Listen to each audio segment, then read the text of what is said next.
Silakan duduk Ibu Bapak Saudara semuanya, Shalom. Selamat pagi jemaat Tuhan. Pada hari Kamis kemarin kita ada ibadah kenaikan Tuhan Yesus. Dan saya sampaikan kepada jemaat semuanya bahwa adalah baik kalau Tuhan itu naik ke surga. Yesus sendiri berkata, adalah baik kalau aku pergi kepada Bapa. Sebab dengan demikian bahwa Roh Kudus akan dicurahkan buat orang percaya. Dan kemarin saya sampaikan ada 3 peran Roh Kudus. Yang pertama, Roh Kudus berperan sebagai penolong. Yang kedua, Roh Kudus berperan sebagai penghibur. Dan yang ketiga, Roh Kudus berperan sebagai penegur. Dan Ibu Bapak Saudara, kalau Saudara masih ingat, saya selalu mengatakan bahwa identitas itu diberikan karena apa yang paling menonjol dan apa yang paling kuat. Misalnya, kalau saya menyebut seseorang disebut pelahap, maka saudara semuanya menangkap bahwa orang itu tentu saja suka yang namanya makan atau suka melahap, makanya disebut pelahap. Kalau seseorang disebut peminum, maka yang muncul di benak bayangan kita adalah orang itu suka minum minuman keras, makanya disebut peminum. Kalau ada orang disebut pemimpi, maka saudara juga tahu orang itu punya mimpi besar dan berani untuk menceritakan kepada orang banyak.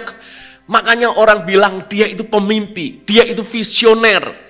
Jadi saudara, identitas itu menunjukkan apa yang menonjol, menunjukkan apa yang paling dia suka lakukan. Dan kembali kepada identitas Roh Kudus sebagai penolong, berarti Roh Kudus suka untuk menolong. Apapun pergumulanmu hari ini, Roh Kudus itu sangat suka untuk menolong Anda. Itu sebabnya identitasnya adalah sebagai penolong. Dia suka tolong Anda. Hanya Anda dan saya butuh kerendahan hati untuk minta tolong. Dia itu gentle. Selama Anda buka hati, selama Anda minta tolong, dengan senang hati Roh Kudus akan tolong Anda.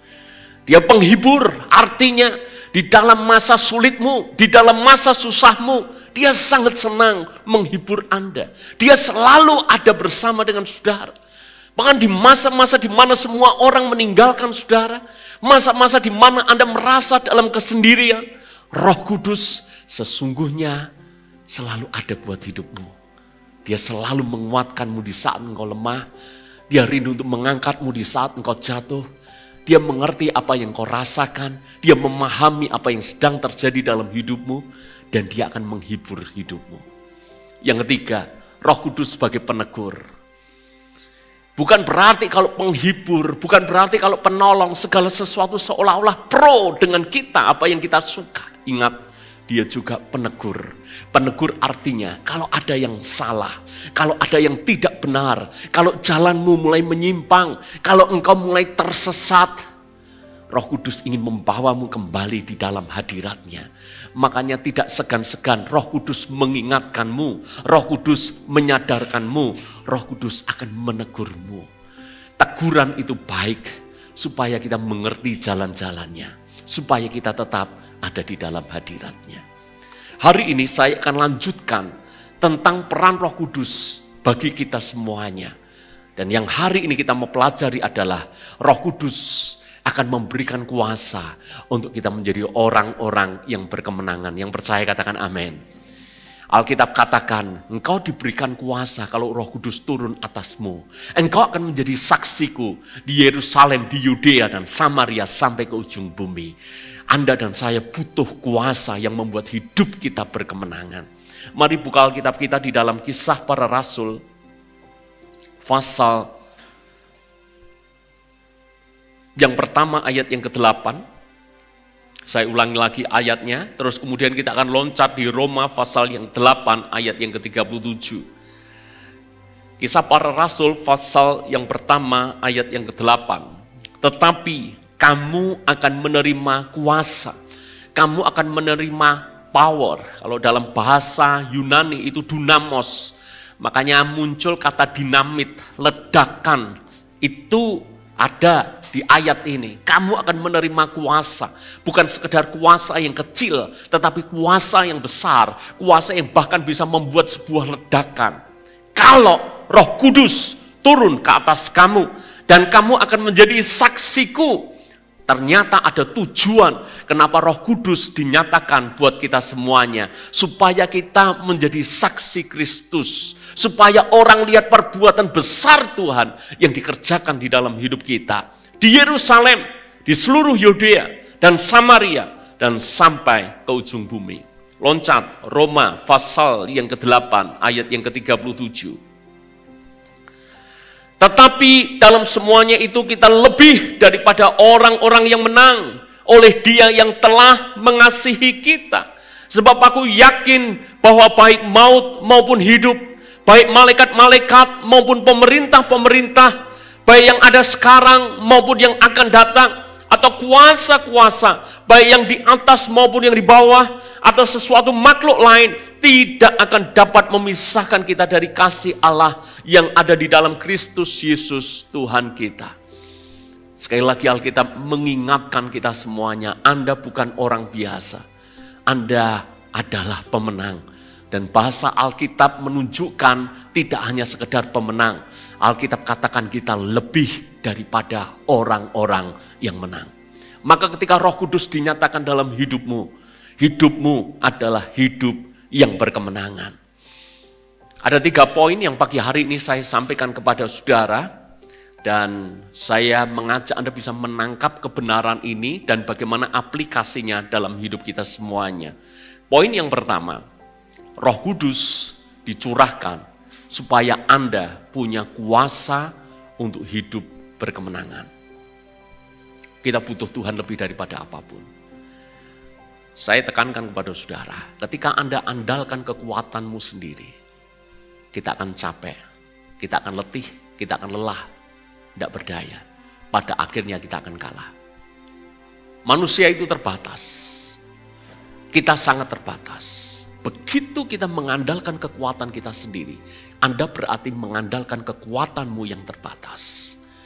Kita akan kepayahan dalam menjalani hidup. Saya mengatakan kepada saudara pagi hari ini, andalkan Tuhan lebih daripada apapun, dan engkau akan menjadi orang-orang yang menang. Saya tunjukkan beberapa contoh di dalam Alkitab. Kalau Tuhan menyertakan kuasanya, hal-hal yang besar, hal-hal yang ajaib itu terjadi. Saya menceritakan satu tokoh yang jarang dibahas untuk kasus ini, Abraham. Kalau saudara membayangkan sosok Abraham, kira-kira Anda bayangkan Abraham itu seperti apa? Kemungkinan besar seperti yang kita pelajari ketika kita masih di sekolah minggu. Ada komik tentang Abraham, video, film tentang Abraham. Maka bayangan kita Abraham itu orang yang sudah usur, lanjut usia, rambutnya sudah beruban, jenggotnya panjang, putih dan seterusnya. Terlihat seolah-olah lemah, terlihat seolah-olah kepayahan dalam menjalani hidup. Secara fisik Abraham mungkin tepat digambarkan seperti itu. Tapi ingat, kalau roh Allah, kalau Tuhan menyertai dia, maka Abraham itu bisa menjadi sedemikian perkasa. Saya akan cuplikan kepada Anda di Kejadian pasal 14. Ceritanya panjang, Anda dengarkan saya saja. Ada satu raja, namanya Raja Kedorlaomer. Anda mungkin tidak pernah dengar ini, dan tidak apa-apa, karena memang banyak poin ini dilewatkan. Dan kebetulan ketika saya membaca Alkitab saat teduh saya pribadi, saya baru ngeklik ini cerita luar biasa.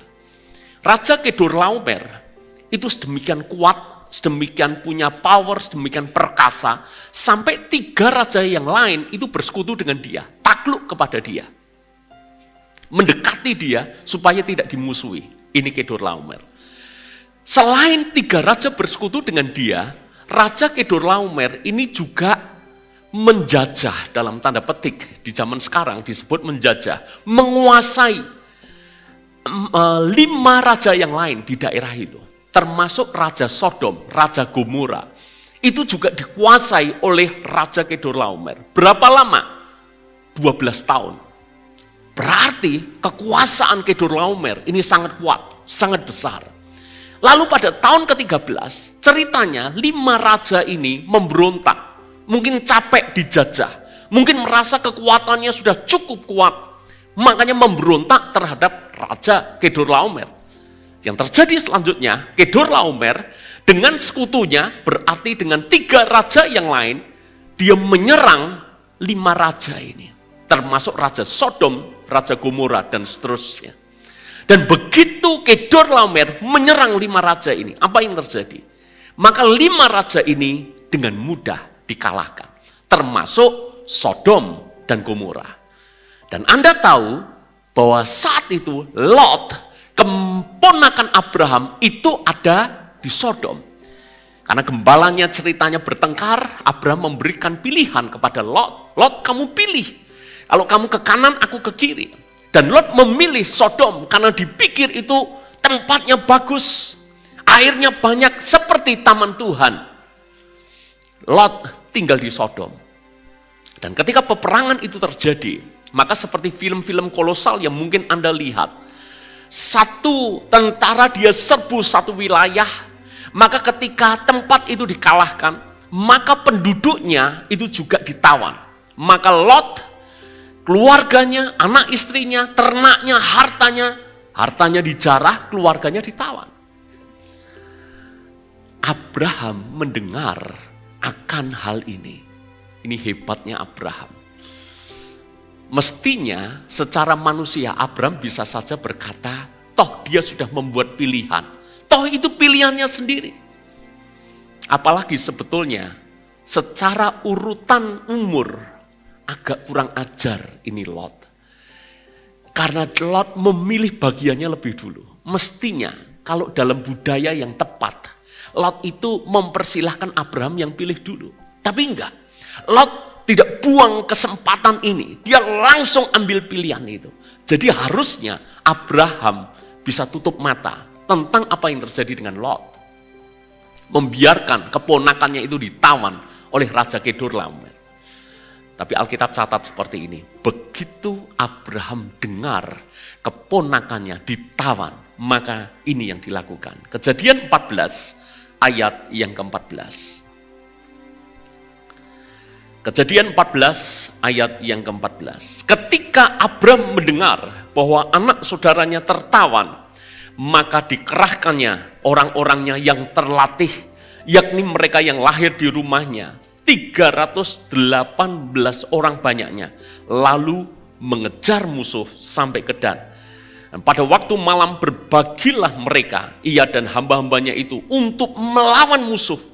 Mereka mengalahkan dan mengejar musuh sampai ke Hoba di sebelah utara Damsyik. Dibawanyalah kembali segala harta benda itu. Juga Lot, anak saudaranya itu, serta harta bendanya dibawanya kembali. Demikian juga perempuan-perempuan dan orang-orangnya. Setelah Abram kembali dari mengalahkan Kedorlaomer dan para raja yang bersama-sama dengan dia, maka keluarlah Raja Sodom menyongsong dia ke lembah Syawe, yakni lembah raja. Kalau saya menceritakan awal tentang Kedorlaomer, bayangan Anda tentu saja ini raja hebat, raja kuat, tentaranya banyak, sekutunya saja sangat banyak. Bagaimana mungkin Abraham hanya dengan 318 orang berani mengejar musuh, berani mengejar Kedorlaomer, bahkan berani untuk melawan dan mengalahkannya. Alkitab memang tidak menulis secara spesifik bagaimana cara Abraham mengalahkan Kedorlaomer. Tapi menurut bayangan saya, hanya dengan 318 orang bisa mengalahkan tentara yang jumlahnya sangat banyak. Kalau tanpa Tuhan, nggak bisa. Setuju dengan saya? Mau dilihat dari sisi manapun, ingat loh, Abraham ini boleh dibilang orang biasa. Hanya memang punya orang-orang yang terlatih sebanyak 318. Tetapi untuk mengalahkan dalam skala kerajaan sangat sulit. Apalagi kerajaan yang bersekutu dengan raja-raja yang lain, lebih sulit lagi. Tapi tidak ada yang mustahil bagi Tuhan. Kalau Tuhan menyertai, segalanya mungkin. Abram menang. Lot dibebaskan. Harta bendanya boleh dibawa kembali. Contoh yang kedua, Gideon. Angka 300 entah kenapa, itu di dalam Alkitab itu seperti punya arti tertentu. Kalau Abram 318, Gideon dia hanya punya 300 orang. Mengalahkan berapa? Kalau Anda teliti membaca di dalam Hakim-Hakim, 300 orang mengalahkan 135.000. Caranya gimana? Itu ibarat tikus membuat lari kucing. Kalau tikusnya besar, kucingnya kecil, mungkin masuk akal. Tapi ini tikus yang kecil, bahkan mungkin tidak hanya membuat lari kucing, membuat lari singa atau harimau mungkin. Perbandingannya demikian. 300 orang loh, bisa kalahkan 135.000. Sekali lagi, kalau Tuhan menyertai, Tuhan memberikan kemenangan. Saya jelaskan sedikit. Kalau dalam perjanjian lama, Roh Allah itu hanya diam pada orang tertentu, pada waktu tertentu. Saya ulangi lagi. Dalam konteks perjanjian lama, sebelum Roh Kudus dicurahkan, maka Roh Allah itu hanya berdiam pada orang tertentu, pada waktu tertentu. Makanya doanya Daud adalah, jangan ambil rohmu yang kudus daripadaku. Karena tidak semua orang mendapat Roh Kudus, Roh Allah.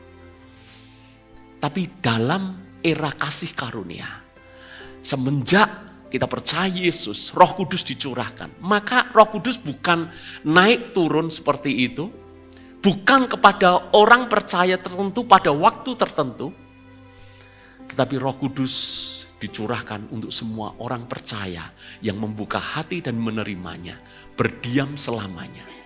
Amin, saudara.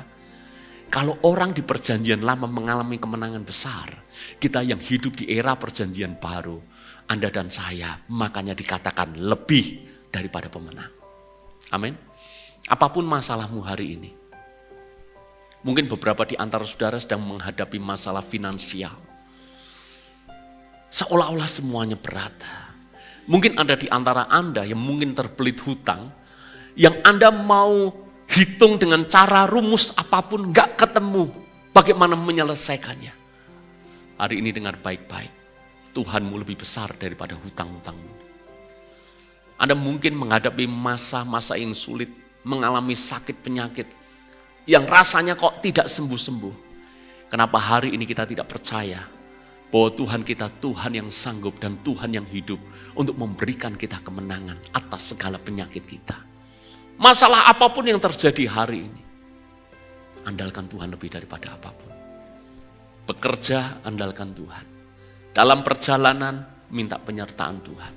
Dalam hal apapun, engkau akan menjadi orang-orang yang menang, bahkan lebih daripada pemenang.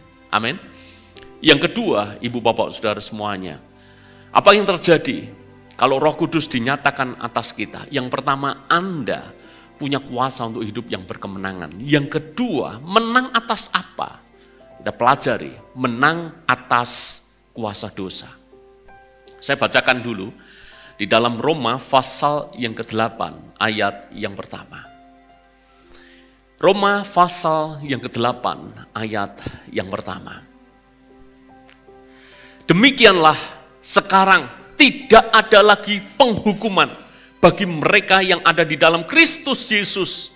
Roh yang memberi hidup telah memerdekakan kamu dalam Kristus dari hukum dosa dan hukum maut.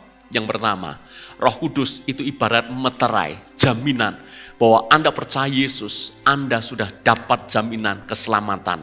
Maka hukum maut tidak berlaku dalam hidupmu lagi. Engkau, saya, kita semuanya selamat karena iman kita kepada Yesus. Amin. Dan yang kedua, Alkitab juga menulis di sini, kita akan menang, dimerdekakan daripada hukum dosa. Semenjak Anda percaya Yesus, Roh Kudus berdiam di dalam hidupmu, maka kuasa dosa itu sudah dikalahkan. Biangnya dosa itu sudah diselesaikan. Saya kasih contoh, saudara. Kalau Anda belajar sejarah, menurut Anda, Indonesia bisa merdeka 17 Agustus 45, Anda belajar enggak? Fakta Indonesia bisa menyatakan kemerdekaan, bebas dari penjajah Jepang, itu karena apa? Ada dua faktor. Faktor yang pertama adalah faktor internal. Kita tidak bisa pungkiri bahwa rakyat Indonesia memang berjuang. Ada yang berani korbankan hidupnya, korbankan nyawanya untuk benar-benar berjuang merebut kemerdekaan. Itu faktor internal. Tapi yang kedua, ini ada faktor yang gak kalah penting. Namanya faktor eksternal. Faktor eksternal ini berkontribusi besar kenapa Indonesia bisa merdeka. Anda tahu? Sekutu dalam tanda kutip, quote on quote, itu berjasa loh buat kemerdekaan kita. Karena kalau Anda pelajari sejarah, itu ceritanya kan Jepang berperang melawan sekutu. Tahun 41, kalau Anda pernah lihat film Pearl Harbor, kalau tidak salah, itu kan ceritanya Amerika diserang oleh Jepang, gitu kan ceritanya. Itu 41. Kemudian kan terjadi peperangan, dan sekutu sudah persiapkan bagaimana serang balik Jepang. Maka puncaknya tanggal 6 Agustus, sekutu kembali membalas dengan melepaskan bom di mana? Hiroshima.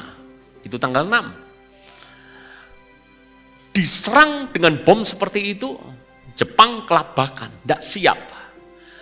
Belum pulih 3 hari kemudian, tanggal 9 Agustus, Nagasaki kembali dibom. Dan itu memaksa Kaisar Jepang pada tanggal 15 Agustus itu menyerah tanpa syarat kepada sekutu. Ketika biangnya sudah kalah, maka sesungguhnya kekuatan Jepang di negara-negara jajahan itu juga lemah. Sebetulnya menurut sejarah, Jepang itu berusaha menutupi kekalahan itu. Minimal di negara-negara jajahan jangan sampai tahu kalau di Jepang sana mereka sudah dikalahkan oleh sekutu. Indonesia, saya pelajari sejarah, berusaha disembunyikan berita itu. Zaman itu kan belum seperti zaman sekarang, yang mana berita sangat cepat tersebar. Tetapi ada seorang anak muda yang namanya Sultan Syahrir, kalau Anda pernah belajar sejarah. Dia ngerti bahwa Jepang sudah kalah oleh sekutu dan menyerah tanpa syarat 15 Agustus. Maka Sultan Syahrir bersama teman-teman, dia memaksa Pak Karno dan Pak Hatta untuk segera menyatakan proklamasi kemerdekaan. Pak Karno, Pak Hatta itu kan sebetulnya nunggu dulu keputusan sidang PPKI kalau tidak salah. Saya bukan guru sejarah, tapi semoga cerita saya sudah mirip seorang guru sejarah. Kalau salah tolong diralat. Itu kan nunggu dulu hasil sidangnya kayak apa. Tapi ini anak-anak muda ini nggak sabar. Bahaya, ini momen nggak boleh dilewatkan. Cepat, makanya dalam tanda petik sebetulnya mereka itu menculik Pak Karno, Pak Hatta. Dibawa kemana? Satu kota yang namanya Rengas Dengklok. Lalu kemudian disusun semuanya, teksnya diketik, semua persiapannya dalam sekejap dipersiapkan, 17 Agustus menyatakan proklamasi kemerdekaan. Yang saya mau beritahu gini, kalau di Jepang mereka sudah kalah, maka di negara jajahan sudah kalah juga. Anda lihat, kalau biangnya sudah kalah, maka sudah enggak punya kuasa lagi. Bukankah iblis sudah diremukkan? Kejadian pasal yang ketiga, kepala iblis, kepala ular itu sudah diremukkan. Maka sesungguhnya kuasa dosa sudah tidak ada lagi. Kalau Anda tanya, Pak, bukankah kita semenjak di dalam Kristus, saya percaya Yesus masih bisa berbuat dosa? Betul. Anda masih bisa berbuat dosa. Saya masih bisa berbuat dosa. Tapi sesungguhnya kita tidak hidup di bawah ikatan dosa. Anda bisa berdosa, tapi tidak seharusnya Anda hidup di bawah kuasa dosa. Bedanya apa? Bedanya gini. Kita bisa jatuh. Kita bisa. Kalau Anda tanya saya, apakah saya pernah buat dosa? Tentu saja sejujurnya saya juga pernah melakukan. Kalau saya mengatakan semenjak saya lahir baru tidak pernah sekalipun saya berbuat dosa, saya pun yakin 100% Anda tidak percaya. Tapi saya pastikan bahwa kuasa dosa tidak lagi mengikat saya. Kuasa dosa sudah dipatahkan dan saya dimerdekakan. Alkitab tadi tulis demikian. Ada bisa para pria memikirkan tiba-tiba pikiran kotor muncul. Tapi tidak selamanya pikiran kotor itu mengeramimu, membuat engkau jatuh bangun di dalam dosa pornografi sampai engkau tidak bisa lepas. Karena kuasanya itu sudah dikalahkan. Tapi iblis itu tipu kita dengan cara seperti ini. Seolah-olah dia masih punya kuasa atas hidup kita. Seolah-olah Anda tidak mungkin bisa lepas dari yang namanya dosa pornografi, dari perjinahan, dari gosip, dari rancangan-rancangan kotor, dari kecurangan. Seolah-olah Anda tidak mungkin bisa lepas. Tapi hari ini firman Tuhan mengingatkan kita, memberitahu kita, melucuti strategi iblis. Anda dan saya sudah menang atas kuasa dosa. Amin, saudara. Anda dan saya harusnya tidak lagi jatuh bangun di dalam dosa yang sama. Karena kuasa di dalammu lebih besar daripada kuasa si setan itu. Memang ada kecenderungan manusia itu pengennya hidupnya menolak Tuhan dan hidup di dalam dosa. Betul. Itu ibarat hukum gravitasi, gaya tarik bumi. Secara natural, secara alam, saya lemparkan seperti ini tentu saja jatuhnya ke bawah. Ini hukum gravitasi. Tabiat kita itu seolah-olah memang pengennya ditarik untuk ke bawah. Tapi ingat ada Roh Kudus yang memberikan engkau power, memberikan engkau kekuatan, memberikan engkau kuasa. Maka hukum gaya tarik bumi, hukum gravitasi, bukankah tidak berlaku buat pesawat terbang yang ketika dia nyalakan powernya, dengan berat pesawat yang sedemikian luar biasa, pesawat itu tetap bisa terbang tinggi. Kenapa? Ada mesin, ada power, ada kekuatan. Ada power di dalam hidupmu, yaitu Roh Kudus yang akan memerdekakan saudara daripada segala bentuk macam dosa. Hari ini ingat baik-baik, tidak perlu Anda jatuh bangun di dalam dosa yang sama. Segala bentuk ikatan sudah dipatahkan. Yang percaya katakan amin. Yang ketiga, yang terakhir. Selain menang atas kuasa dosa, maka kita akan baca Yakobus 4 ayat yang ke-7. Yang ketiga, kita juga akan menang atas iblis dan kuasa kegelapan. Yakobus 4 ayat yang ke-7.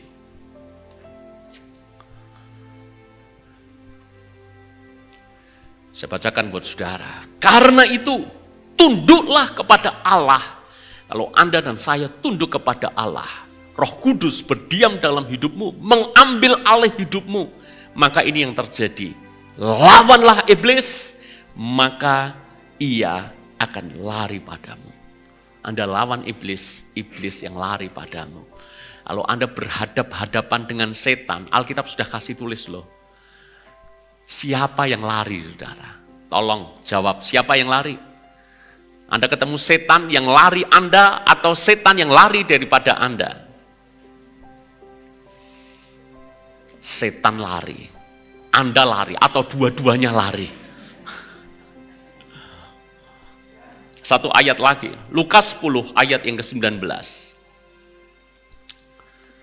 Lukas 10 ayat yang ke-19. Sesungguhnya aku telah memberikan kuasa kepada kamu untuk menginjak ular dan kalajengking. Ini ular, kalajengking, itu gambaran daripada setan, gambaran daripada iblis. Jadi jangan suka saudara Anda pakai simbol-simbol, kecuali apotek bolehlah Anda pakai simbol ular. Selain itu jangan, kalau bisa jangan ular, jangan kalajengking, karena itu simbol untuk setan. Memberikan kuasa kepada kamu untuk menginjak ular dan kalajengking, dan kuasa untuk menahan kekuatan musuh. Musuh menyerang, kuasa kegelapan, kita diberikan kuasa untuk menahannya, sehingga tidak ada yang membahayakan kamu. Boleh ya saya bicara hal-hal yang praktis, karena saya masih ketemu dengan banyak orang Kristen yang takut dengan setan. Siapa yang masih takut dengan setan? Kemarin waktu camp youth, saya cerita sedikit, saya tidak sebut nama, jadi amanlah Anda. Ada satu jemaat yang tidak bisa tidur, saudara. Kenapa? Karena waktu itu kami ada di camp youth, itu kayak ada kincir air ya, terbuat dari kayak plat besi gitu, yang saat berkala ting, ting, ting. Tidak bisa tidur. Katanya mirip dengan cerita di film horor, saudara. Ting, suasana sunyi senyap, hanya ada suara hewan belalang gitu, lalu kemudian ting, ting. Makanya cerita seperti itu disemprot sekalian aja. Makanya jangan suka lihat film horor, jangan suka lihat film setan. Yang cantik aja banyak kok, lihat yang serem-serem, ngapain saudara? Yuh, saya boleh ya ngobrol dulu ya.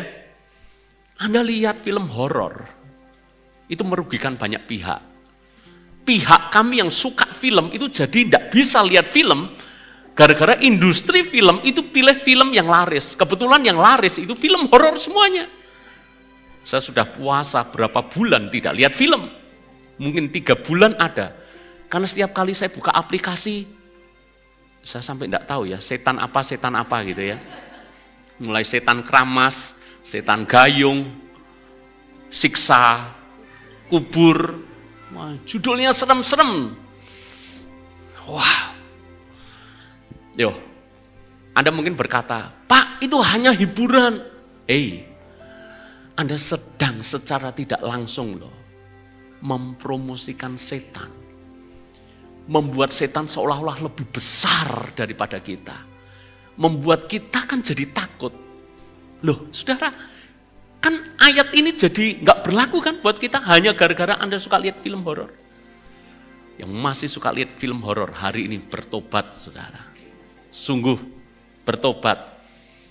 Loh itu bukan hanya sekedar tontonan, itu ada spiritnya. Jadi kalau saya bicara spirit, itu bukan bicara soal rohnya, enggak. Spirit itu sesuatu informasi apapun yang kemudian bercokol dalam pikiranmu. Sehingga engkau seolah-olah dikuasai akan hal itu. Saya mungkin lihat film horor itu terakhir itu ketika masih SMA kalau enggak salah. Zaman dulu kan nyiblorong gitu. Generasi milenial mungkin enggak tahu ya, horornya zaman dulu itu kalau dipikir zaman sekarang ya lebih ke bukan menakutkan tapi menggilani saudara ya. Zaman dulu seperti itu ya. Tapi Anda lihat film horor, Anda kan takut loh. Anda kehilangan damai sejahtera kan. Malam-malam sendirian, mau ke toilet, itu kan ganggu hubungan suami istri rusak gara-gara film horor. Suami sudah kurang tidur, bisa tidur, hanya gara-gara Anda kebelet untuk ke toilet, Anda bangunkan suami. Hah? Hanya gara-gara film horor. Betul nggak? Ayo siapa gitu? Nanti kita retreat, ditaruh kamar yang paling ujung, takut gitu kan. Kan beberapa kali kita kan ada kan pengalaman gitu, minta suruh tuker, ngapa serem gitu. Kok saya merasa kayak ruangan ini atmosfernya beda. Belum tentu loh saudara, karena bayanganmu lihat interiornya mirip dengan film yang Anda tonton. Ada cermin besar bunder gitu, seorang perempuan duduk bersisir gitu, tambah serem saudara ya. Wah mirip ini, Anda takut gitu kan. Saya enggak perbolehkan anak saya lihat film horor. Kami juga kasih teladan, nggak lihat film horor. Cek kepada keluarga kami, kalau kami pergi ke wahana, itu kan biasa ada wahana rumah hantu kan. Ya, saya heran, bayar mahal untuk ditakuti, bayar mahal untuk lihat hal-hal yang serem. Kami enggak loh. Loh, ini Pak Petrus ini ternyata pendeta tapi penakut ya. Enggak, saya mau jaga pikiran saya. Loh, kaget toh. Kebanyakan lihat film horor itu.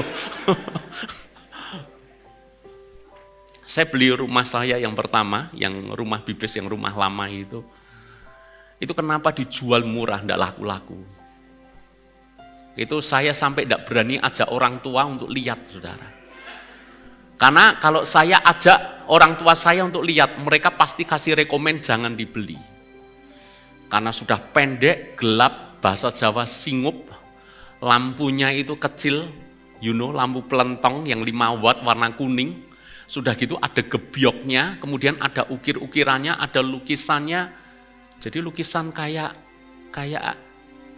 adat lama gitu ya, kayak Nyi Roro Kidul atau apa. Kemudian ada yang lakinya itu kayak bawa pisau terhunus. Wah, serem saudara ya. Itu kamarnya kecil-kecil, mepet, itu bekas kos-kosan gitu. Waduh saudara, itu mau dijual manapun sulit untuk laku. Tetangga-tetangga pada ngomong, itu angker. Itu tapi berkat buat kami. Karena biasa rumah angker, itu enggak laku. Kalau enggak laku, hukum penawaran permintaan yang terjadi apa? Harganya murah. Maka bolehlah diisukan rumah itu angker, Anda beli. Kami dapat harga sangat-sangat super murah. Tapi saya sembunyikan rahasia ini kepada pembantu saya. Belum ya. Pembantu masuk, lalu kemudian sudah jadi, tapi kami sembunyikan rapat-rapat. Tapi akhirnya pembantu juga akhirnya tahu dari tetangga. Dia ngomong, kok berani ya? Itu angker. Itu nek malam kamu cium bau apa gitu saudara. Ya tergantung, kalau masak Indomie kan bau Indomie gitu ya. Ya. Kami beli, takut? Enggak lah, murah kok. Kenapa takut? Orang Kristen, orang percaya, jangan takut dengan kuasa kegelapan. Amin. Ibu-ibu, saya kuatkan dan teguhkan hatimu. Kalau malam-malam ke toilet, jangan bangunkan suamimu. Pergi sendiri. Darah Yesus, darah Yesus. Ya enggak gitu-gitu amat, saudara. Amin. Saya pengen buktikan retreat tinggal 2 bulan lagi. Nanti tengah malam siapakah masih gandeng suaminya tengah malam? Kalau untuk alasan keamanan oke, tapi jangan alasan takut ketemu setan. Setan ketemu Anda yang harusnya lari dan takut. Buat Anda yang usaha apapun, bisa enggak orang mengguna-guna Anda? Saya tidak menutup kemungkinan itu bisa terjadi. Berusaha buat Anda, usahamu sepi, dengan kuasa kegelapan, bahasa mereka mensantet kita. Bisa saudara, orang kalau punya niat seperti itu bisa. Dan apakah itu hanya sebuah hal yang fiktif? Enggak. Mungkin bisa terjadi juga. Tapi ingat baik-baik loh, kalau Roh Kudus diam dalam hidupmu, ada pagar perlindungan. Mereka tidak mungkin bisa menerobos guna-guna Anda, buat sepi usahamu. Enggak, jangan takut. Jangan takut oleh karena itu. Pede aja saudara. Selama Anda ini sungguh-sungguh dengan Tuhan, enggak ada orang bisa celakakan engkau dengan kuasa kegelapan. Amin. Enggak ada sekarang ceritanya, Pak, usahaku ini sepi gara-gara saya ini kelihatannya diserang oleh kuasa kegelapan. Saudara yakin aja di dalam Tuhan. Mungkin ada orang tidak suka dengan engkau dan kemudian pakai kuasa kegelapan untuk menyerang engkau. Tapi kalau Anda enggak buka celah, sungguh-sungguh dengan Tuhan, maka firman Tuhan sungguh digenapi. Anda menang atas kuasa kegelapan. Amin. Saya tidak perpanjang firman Tuhan hari ini, tapi hari ini kita percaya Roh Kudus adalah power, kuasa yang diberikan kepada kita. Kuasa untuk kita hidup berkemenangan, menang atas dosa, menang atas kuasa kegelapan. Mari kita bangkit berdiri bersama-sama.